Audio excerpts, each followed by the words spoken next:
Our next guest is Avery Marz. We talked to her about why she chose to go to St.Joe's, the women empowerment movement in sports, and our new show, Postgrads at the Plat. Welcome back to Stay Tuned with D.Rey. We're here with Avery Marz, former St.Joe's women's basketball. How you doing, Avery? I'm good. How are you? I'm doing fantastic. That's good to hear. Absolutely stupendous. I just learned that word today. So Avery, you have one of the most interesting stories in college basketball history. Thank you. But let's start in high school. 5-star recruit. You ended up at St.Joe's, but what were your other schools? I think at the end of my process, which was kind of around junior years when a lot of people make that decision, I was thinking for the longest time, let me go far, let me get away. And then I kind of realized, well, what am I getting away from? You know, my mom and I are very close, a lot of great friends, and I kind of had to retract everything that I had done for how many years trying to figure out a school. So for me, it was Michigan was my place. I'm like, I'm going to go there. You know, I had that in my head for the longest. Why the face? Because why Michigan? My dad was a big Michigan football fan, so I think that drew me to it at first. And I liked the program a lot, and the coach, Rico, was amazing. She was just starting there, so that was a big draw at first. And then I think when I was like, all right, I want to be closer to home, which is Reading, Pennsylvania, I was like, maybe I should look within an hour, 2-hour range. So I looked at a lot of Philly schools kind of in the end of my recruitment, and St.Joe's was just one of the first ones that offered me, so I was loyal to them. No Nova offer? No Nova offer. That's okay, though. Okay. It worked out. I just had to make sure. You had to put that in there? I had to make Okay. sure. I had to make Fine. sure. All right. So you're moving into your dorm. Your freshman year. Yep. What happens next? Yeah, so again, like I said, you know, you have this whole recruitment process, and you finally get there, and you're like, all right, this is it. You kind of think, like, what's next? You kind of think you have everything figured out.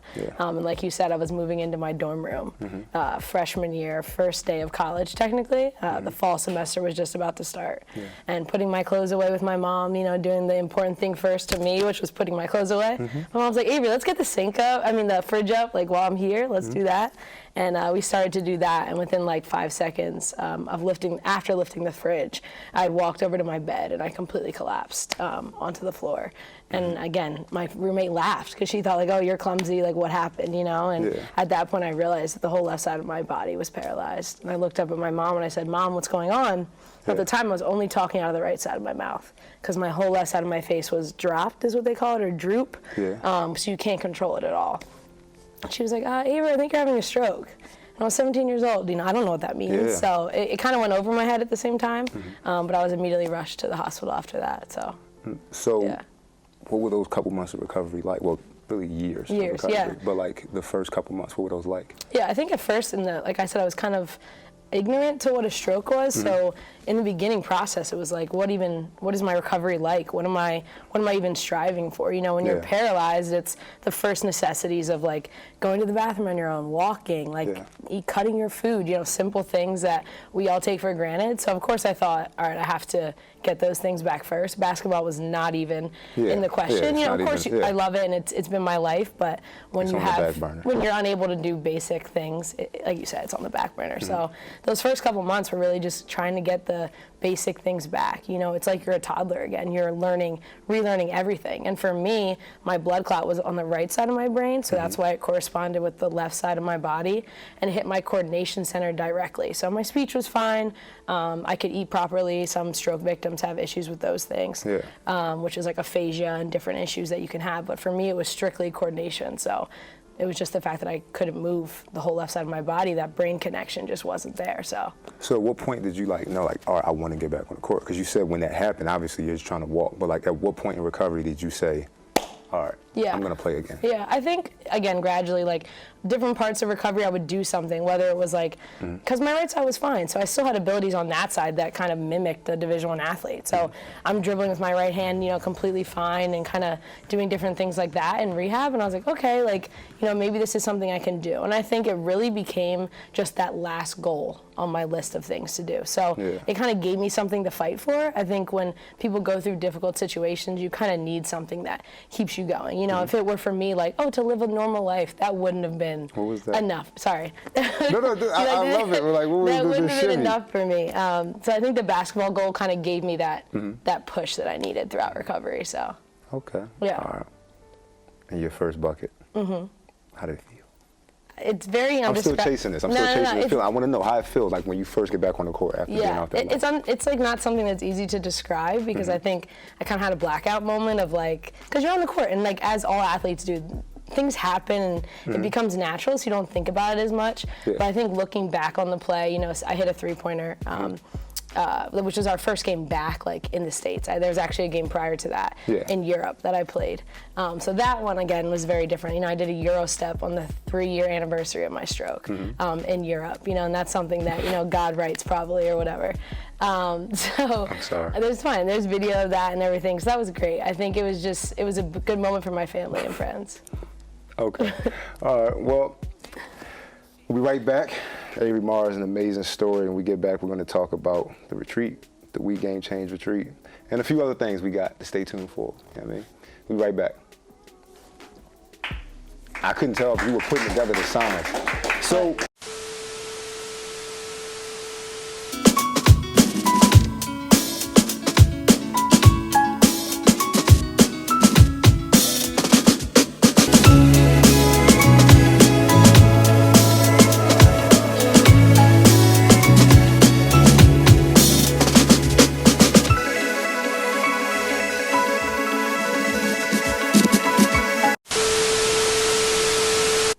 Welcome back to Stay Tuned with D.Rey. We're back here with Avery Marz. So Avery, we're going to get right into it. I like it. I like the energy. It was a great time clap. Thank you. I felt like I was at an award show when they like trying to get somebody off stage. He keeps talking. They just start clapping like, let's go, let's roll the music. But thank you. Thank you. That's our enthusiastic crowd, man. Thank y'all for coming out. But the retreat. Yes. And Atlanta. Yep. Now, I'm gonna let you know. You were my favorite retreat mate or whatever the hell you call it, because you really helped me through. No, you're great with this. But talk about what the retreat was first of all for you, and then what the entire experience was. Shout out Corinne, Talea, Maria, and all my 2019 cohort members. Miss and I love y'all, and please don't ever hesitate to hit me up, and Avery too, if y'all want or whatever. Yeah, I mean, for me, I think along with everyone there, we didn't really know what we were getting ourselves into, and I think you hear retreat, and you know, some people think laid back, you know, and I kind of went into it thinking like, oh, we're gonna listen to some panels, some great people talk. Spa day, cucumbers over the eyes. Exactly, I'm gonna like hang out with Maria Taylor, like get to know her life. That's kind of what I thought going in, and I think when we got there, we realized like, one, how serious it was, but also how important it was going to be for each person, you know, and I think everyone took something differently away. Again, coming from all walks of life and different schools and, you know, kind of different dreams as well. I took my Mobot, you didn't. I didn't. But go ahead. That's left behind, so go ahead. It's dusty somewhere else. But yeah, so I think everyone took something else away. You know, I think it was a sports retreat, but like you and I were involved in media, where some people want to be in administration and all these different aspects of sports. So I think seeing like everything that was in sports as well was really beneficial for me, because I think sometimes it's just closed-minded of what's really available for us. So what was your favorite thing about the retreat? Like your favorite event? I mean, I think my favorite thing was like hanging out with people that are my age, that look like me, that have the same ambition that I have. I think that's a rare thing to find. I mean, as an athlete, you find it in your team and you kind of have the same goals, right? Like being a team that's just part of it. But I think finding it in the workforce and now being older, that was definitely one of my favorite things. But an event, I would probably say the dinners. I think, you know, my one table, the one night I had LaChina Robinson, Angel Gray, Maria Taylor, all talking about their experiences as black women in media. And I'm not going to get that anywhere else. So that was probably my favorite event. All right, I got to put you on the spot. Go ahead. What was your least favorite? Because for me, it was the golfing. Like when we showed up to the golf course and the tee was about the size of my forearm and they told me they had no like larger clubs, like that was it. But I learned that day, so it turned into a fun day, but at first I was like. Yeah, I think for that, I kind of agree with you that the golfing wasn't as beneficial to our growth, but I think it wasn't. You did golf. I mean, a lot of talks happening out there on that golf course. I get that, but I'm saying like I think we went into it like it was a fun event. It wasn't meant for like you're gonna learn a lot about, you know, sports or what you want to do. But I think having the man that ran the whole entire thing be the first African American, like his father-son duo to be in the PGA Tour is like insane. So that was cool too, just to kind of meet people like that. Okay. Yeah. I have a difficult question, and I promise this is not coming from me, but you mentioned that, you talk to a lot of black women in sports. Yeah. And the retreat was mainly focused on women and minority in sports. Right. With the recent success of the U.S. soccer team and things like that, you hear people saying it's almost overkill at this point, the women empowerment movement in sports. When she's dancing at the White House, a lot of people, now I'm sorry, talk that talk. Like you put in the work, you did this, and quite honestly, if she was of a different gender, that would be cheered on. That would be embraced. Agreed. But because it was a woman, in my opinion, it was kind of looked at as arrogant or boastful. Because it was a woman who's also gay. It was looked at, as arrogant, boastful. She's out there just showing off. Correct. So what is your response? People feel like the women empowerment movement in sports is almost accelerated to a point where it's overkill. I think it would be interesting to just ask them why it matters. Like, why? How is it affecting their life? If Megan Rapinoe's out there talking about women's rights and she wants equal pay, how is that negatively affecting your life? And if it's not, then what's the issue? I think a lot of those people kind of find an issue with everything. If one day it's this woman doing this, another day it's this person who's a minority doing another thing, So I think those people have deep-rooted issues in general with things that make them uncomfortable. And I think Megan Rapinoe, the U.S. women's soccer team, black women in sports make people uncomfortable. And I think it's more interesting to look at, the deeper-rooted issues that those people may have. So. And that's what I want to ask you. Why do you think it makes them uncomfortable? I think everyone's doesn't enjoy being uncomfortable, right? Everyone kind of likes that control over their lives, whether it's in conversations, in their job, in their family life. Anything that kind of spins them off course makes them, fearful or lash out or do something in some way. So I think it makes them uncomfortable because it's just not who they are. So because it's not what they're used to and what they believe or they've seen around themselves their whole lives, that's just kind of a reaction. And I don't judge them for it. I think everyone's, has their own opinion and is raised different ways and is in different environments, even nature versus nurture, a whole different thing. But I think it's just important for everyone now just to be more understanding, as much as we can be, so. Yeah, there's no way to move forward without it. Yeah. Let's switch gears a little bit. Yesterday you had a birthday. Sorry, that was my switch. It was your birthday yesterday. It was. So shout out all my Virgos. Thank y'all for going right before the best sign. Yeah, me and Beyonce have the same birthday, so that's it goes down his it doesn't matter what you tell me. Yeah, it goes down history as Beyonce's birthday. Exactly. But we got you something. Oh, geez. We got you something because you my road dog. I'm scared. We got you the first one too. Ooh. All right, let me see. I need the reveal. It's like a gender reveal. Oh, I love it. See the cannon go off. So this is the first Stay Tuned with D.Rey shirt.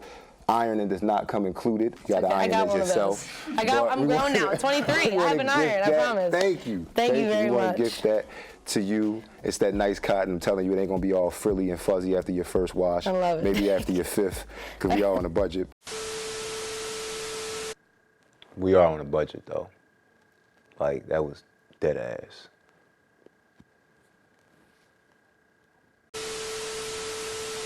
But yeah. I am paying for utilities, so thank you so much. Of course. Appreciate it. Of course. You know you're my guy. Now, what was your second favorite birthday gift?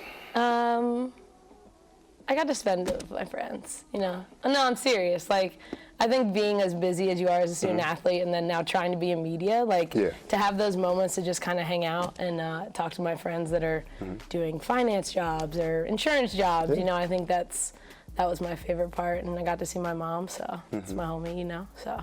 Okay. Yeah, it's the simple things. Yeah. It's all good. It's not 21, so. Yeah, I was about to say. I said once you're past that, I wanted you to also admit that we don't get birthday gifts at this age. It's this point you get a pat on the back. Thanks for making it to another year. Exactly. All right. So you can pay for your insurance now. Exactly. Thank you, Mom. Appreciate it. Yeah. Oh yeah. Grown. Yeah. All right.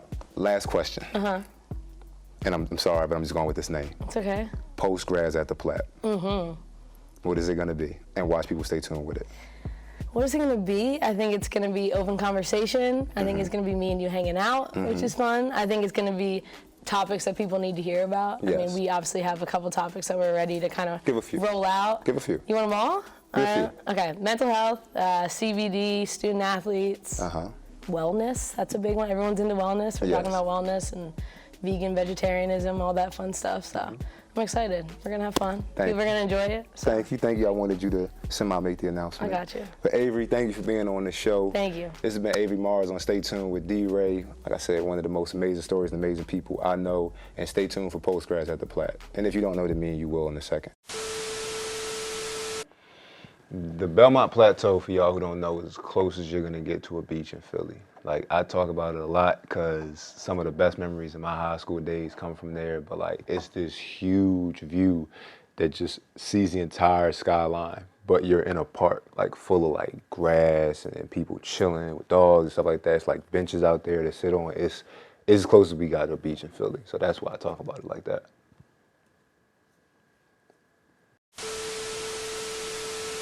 Right, we got the rollout. Hey!